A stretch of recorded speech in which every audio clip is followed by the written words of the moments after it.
ಇತ್ತೀಚೆಗೆ ನಡೆದ ಜೇವರ್ಗಿ ಪುರಸಭೆ ಚುನಾವಣೆಯಲ್ಲಿ ಕಾಂಗ್ರೆಸ್ ಜೆಡಿಎಸ್ ಹೊಂದಾಣಿಕೆ ಮಾಡಿಕೊಂಡು ಪೊಲೀಸರನ್ನ ದುರ್ಬಳಕೆ ಮಾಡಿಕೊಳ್ಳಲಾಗಿದೆ ಎಂದು ಬಿಜೆಪಿ ಮುಖಂಡ ದೇವೇಂದ್ರ ಮುತ್ತಿಕೋಡ್ ಆರೋಪ ಮಾಡಿದ್ದಾರೆ. ಈ ಕುರಿತು ಕಲಬುರಗಿಯಲ್ಲಿ ಮಾತನಾಡಿದ ಅವರು, ಚುನಾವಣೆ ದಿನದಂದು ಅಡಿಷನಲ್ ಎಸ್ಪಿ ಮಹೇಶ್ ಮೇಘಣ್ಣನವರ್ ಬಿಜೆಪಿಗೆ ಬೆಂಬಲ ಕೊಡಲು ಬಂದಿದ್ದ ಇಬ್ಬರು ಕಾಂಗ್ರೆಸ್ ಸದಸ್ಯರನ್ನ ಬಲವಂತವಾಗಿ ಪೊಲೀಸ್ ವಾಹನದಲ್ಲಿ ಕೂಡಿಸಿಕೊಂಡು ಹೋಗಿದ್ದು, ಇದೆಲ್ಲ ನೋಡಿದ್ರೆ ಜೆಡಿಎಸ್ ಅಧಿಕಾರಕ್ಕೆ ಬರಲು ಕಾಂಗ್ರೆಸ್ ಮತ್ತು ಪೊಲೀಸರು ಬೆಂಬಲವಾಗಿ ನಿಂತಿದ್ದು ಸ್ಪಷ್ಟವಾಗಿ ಕಾಣಿಸುತ್ತಿದೆ ಎಂದು ದೇವೇಂದ್ರ ಅವರು ಆಕ್ರೋಶ ವ್ಯಕ್ತಪಡಿಸಿದ್ದಾರೆ. ನಮ್ಮ ಪಕ್ಷದ ನಾಯಕರಾಗಿರ್ತಕ್ಕಂಥ ಶಿವರಾಜ್ ಪಾಟೀಲ್ ಮತ್ತು ನಾವು ತಾಲೂಕಿನ ಎಲ್ಲ ಮುಖಂಡರು ಆ ವೇದಿಕೆಗೆ ಹೋದಂಥ ಸಂದರ್ಭದಲ್ಲಿ ನಮ್ಮ ನಾಯಕರಿಗೆ ಧಿಕ್ಕಾರ ಎಂಬ ಘೋಷಣೆಗಳನ್ನು JDS ಕಾರ್ಯಕರ್ತರಿಂದ ಕೂಗಿಸಿದರು. ಇದು ಮೈತ್ರಿ ಧರ್ಮದ ಪಾಲನೆ. ಜೊತೆಗೆ JDS ಮತ್ತು ಬಿಜೆಪಿಯ ಮೈತ್ರಿಯಲ್ಲಿ ಮೈಸೂರು ಮೂರಳ ಹಗರಣ ಪಾದಯಾತ್ರೆಯಲ್ಲಿ ಇದ್ದೆವು ಎಲ್ಲರೂ.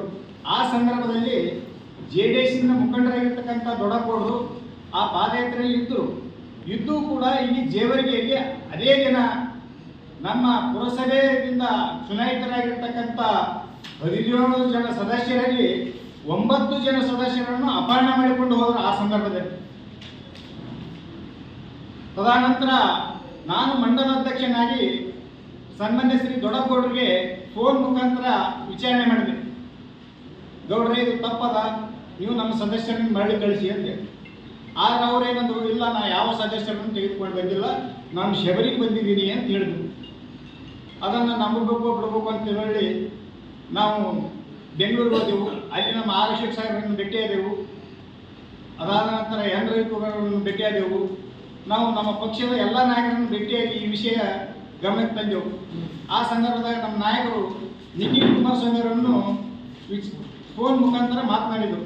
ಇಲ್ಲ, ನಾವು ಯಾವುದೇ ಕಾರಣಕ್ಕೂ JDS ಸೇರ್ಪಡೆ ಮಾಡಿಕೊಳ್ಳಲ್ಲ ಅಂತ ಭರವಸೆ ಕೊಟ್ಟರು. ಅದನ್ನು ನಂಬುದೇನು. ಆದರೆ ಮರುದಿನವೇ ನಮ್ಮ ಜೇವರ್ಗಿ JDSನ ಮುಖಂಡರಾಗಿರ್ತಕ್ಕಂಥ ದೊಡ್ಡಗೌಡರು ನಮ್ಮ ಚಿಹ್ನೆಯ ಮೇಲೆ ಆರಿಸಿ ಬಂದಂಥ 9 ಜನ ಸದಸ್ಯರನ್ನು JDSಗೆ ಸೇರ್ಪಡೆ ಮಾಡಿದರು. ಇದು ಯಾವ ಮೈತ್ರಿ ಧರ್ಮ? ಒಂದನೇದು. ಇನ್ನು ಎರಡನೇ ವಿಷಯ, ಪುರಸಭಾ ಚುನಾವಣೆಯಲ್ಲಿ ಕಾಂಗ್ರೆಸ್ಸಿನ ಜೊತೆಗೆ ಬಿಜೆಪಿ ಹೊಂದಾಣಿಕೆ ಇದೆ ಅಂತ ಒಂದು ಆರೋಪ ಮಾಡಿದ್ದಾರೆ. ಸ್ವಾಮಿ, ಜೇವರ್ಗಿಯಲ್ಲಿ ಒಂದು ಇತಿಹಾಸ ಇದೆ. ಜೇವರ್ಗಿ ಪುರಸಭಾ ಚುನಾವಣೆಯಲ್ಲಿ ಗುಂಡು ಸಾವು ಗೋಗಿ ಮನಿತಾನ ಮತ್ತು ಅಲ್ಲಿ ಇರತಕ್ಕಂಥ ಮೈನಾರಿಟಿ ಮನಿತಾನ ಒಂದು ಒಳ್ಳೆ ನಿಕಟ ಸಂಬಂಧವಿದೆ. ಸುಮಾರು 40 ವರ್ಷಗಳಿಂದ ಸಂಬಂಧ ಇದೆ. ಅಲ್ಲಿ ಪಕ್ಷ ಬರೋದಿಲ್ಲ, ಪಕ್ಷಾತೀತವಾಗಿ ಬರುತ್ತೆ.